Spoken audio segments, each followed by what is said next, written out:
Okay, this is the Valkyries tier. First and foremost, do not throw this at anyone. It's going to cause quite a bit of damage.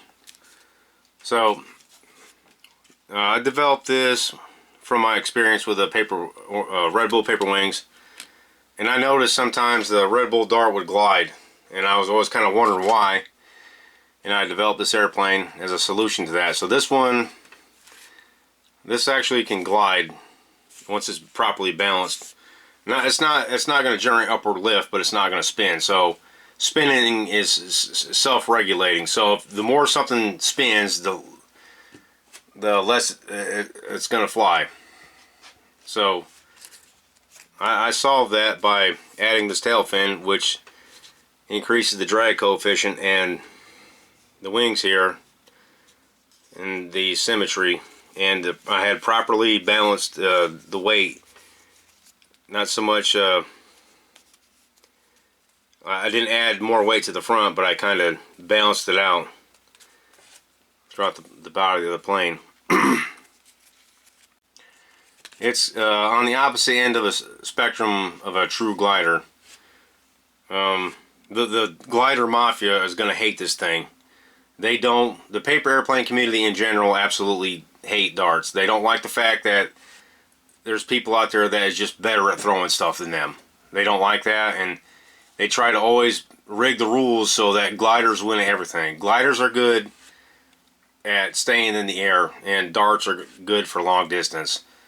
And so there's a big spectrum between a dart and a glider.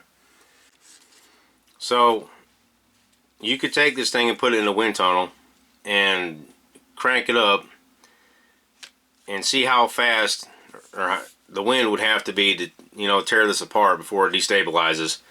So you take that speed and then you can calculate the maximum range for these things.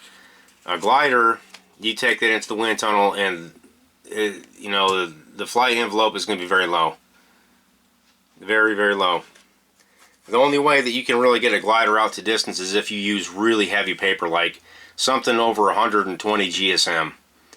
I've done the experiments, I've tried it. I don't care how many records have been set with gliders.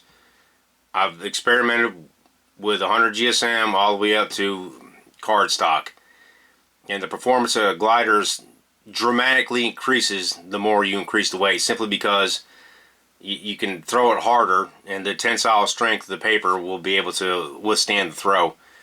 But if you take a 100 GSM sheet of paper and make a glider from it, or a hybrid like Suzanne, and you give it even a moderate throw, it's going to spin and crash to the ground. So this plane here, or this dart here, is able to fly in the air because it's made from a square. Now, there's a great big stigma about origami airplanes in the paper airplane community, and they define origami airplanes as anything made from a square sheet of paper. And I've learned that that's been a stigma since the 50s, 1950s, 1960s. So you don't see any origami airplane competitions out there because they think that origami airplanes aren't even good enough to be in any competition. Anything folded from a square isn't going to fly at all. 0 feet. And here I've been putting books out that completely blow that out the water for the last 16 years. So this flies better because it's folded from a square. So this is an origami model. So I was able to balance the weight properly and add more features because of the diagonal symmetry. To fold this model, I recommend you use 100 GSM 249 millimeter square sheet of paper. 249 millimeter square sheet of paper has the same surface area and overall weight as a A4 100 GSM sheet does. Or you could use this, just cut a square. It works pretty good. 249 millimeters is about the same size as a 9 3/4 sheet of origami paper, but most origami paper is kind of thin, and it doesn't really work well at that size for this particular model. So if you increase the weight, you're gonna have to increase the surface area of the size of the paper so it stays level in flight. So let's begin.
Like I said before in my other videos, I'm not going to explain every step because you can see what I'm doing. There's no point for me to verbally explain what you can see visually. There's no reason for that.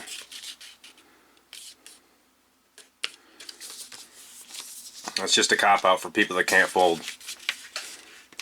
So what we want to do now is use that intersection from the crease that you just made. You're going to start there, and you're going to fold until this corner reaches the center line.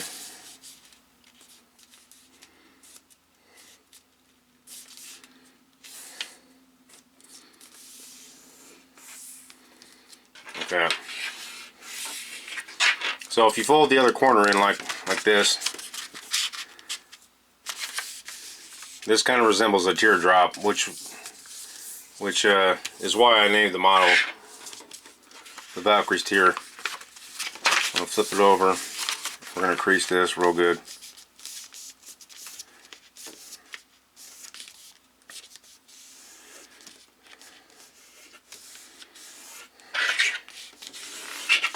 I'm just going to use that edge as a guideline.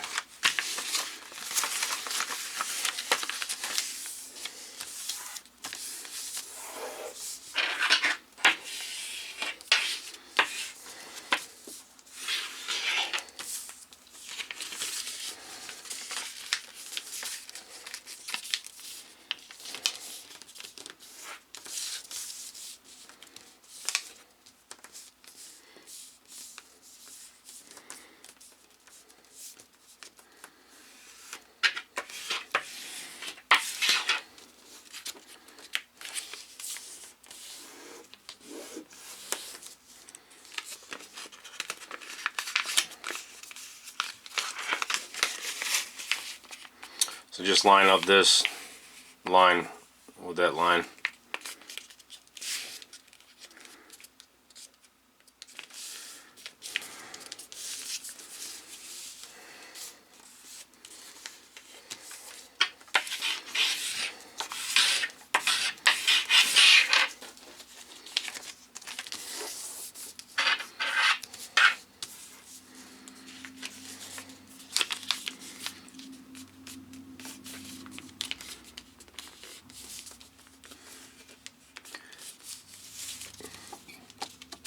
Now be careful with these edges here.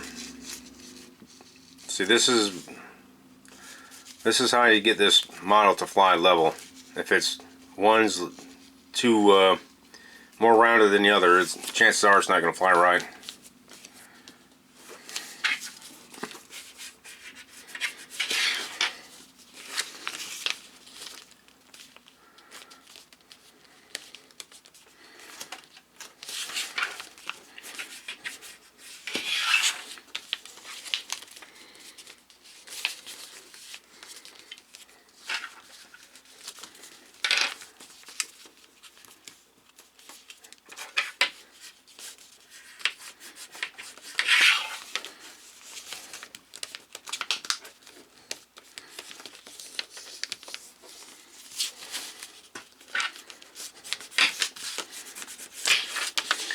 So you want to do is fold these edges in about the same length as this edge here, like that.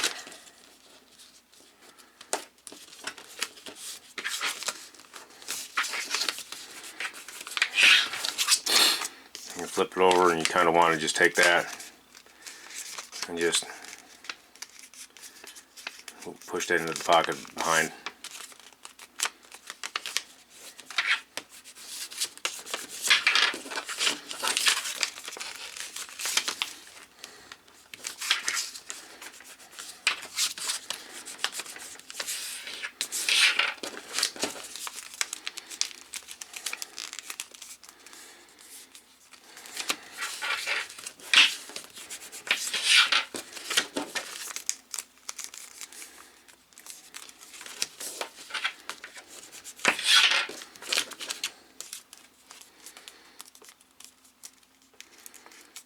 And you open that out and you push that in.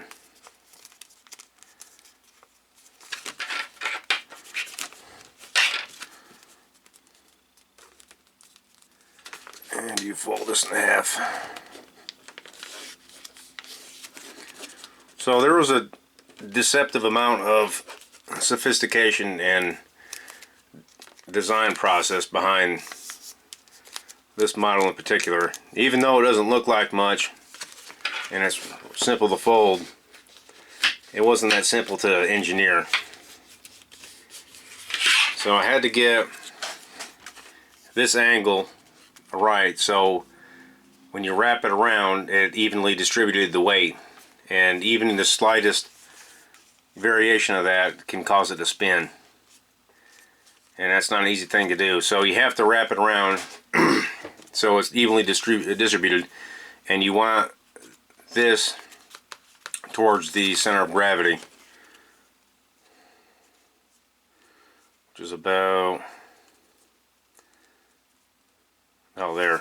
So if you want to, you can hold. I usually hold it like this and throw it, because I found that it doesn't auto correct. It wants to kind of level off and fly like that. So if you throw it like this, it'll have a tendency to auto correct, and sometimes it'll go into a spin, and you don't want it to spin. So what we need to do now is take this and kind of round out the back.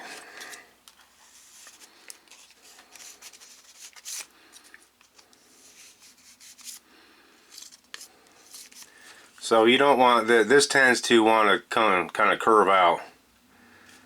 You don't really want it to do that. You want to take this and kind of do that so it has a nice curve here. That's going to really help it stay level. So it does take a little bit of balancing. Sometimes you can fold this and it'll fly level straight out the bat, or sometimes it takes 30 minutes to get it balanced. It can be a pain in the butt depending on the humidity and the air density, and today it wasn't that great. So you still want this to have like a little bit of a curve and an arc to it, like that. So if it's spinning one way or the other, so if it's spinning this way, you want to kind of open that out, or you can kind of take it and just bend that, give it a little bit of a curve. So, and if it's spinning the opposite way, you just do the other opposite. So there it is. Enjoy.